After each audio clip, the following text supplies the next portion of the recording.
കേരളത്തിൽ താമര വിരിയില്ല എന്ന അമിതമായ ആത്മവിശ്വാസം വെച്ച് പുലർത്തിയതും തിരിച്ചടിയുടെ ഒരു കാരണമല്ലേ? അല്ല, അത് ഇങ്ങനെ ഒരു അടിയൊഴുക്ക് പ്രതീക്ഷിക്കുന്നില്ല. കാരണം കേരളത്തിൻ്റെ ഒരു കേരളത്തിൻ്റെ അറ്റ്മോസ്ഫിയർ എന്ന് പറഞ്ഞാൽ ന്യൂനപക്ഷങ്ങൾ ഒരുമിച്ച് നിന്നാൽ ഭൂരിപക്ഷമാവുന്നൊരു സംസ്ഥാനമാണ് കേരളം. ക്രൈസ്തവ മുസ്ലിം വോട്ടുകളുടെ ഏകീകരണം ഒരിക്കലും കേരളത്തിൽ താമര വിരിയാനുള്ള അവസരമില്ല.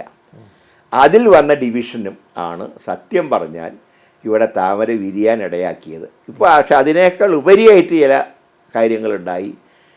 കാലാകാലങ്ങളിൽ LDFനോടൊപ്പം നിന്ന പിന്നോക്ക സമുദായങ്ങളുടെ വോട്ടുകളിലും ഒരു ഒഴുക്കുണ്ടായി.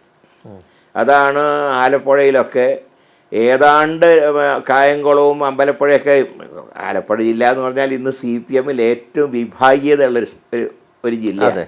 ഇപ്പോഴും നടന്നുകൊണ്ടിരിക്കുകയാണ്. അതിൻ്റെ ഗൗരിയമ്മ പോയപ്പോൾ പോലും ഇല്ലാത്ത അത്ര ഒരു വിഭാഗീയത ഇന്ന് CPMലുണ്ട്.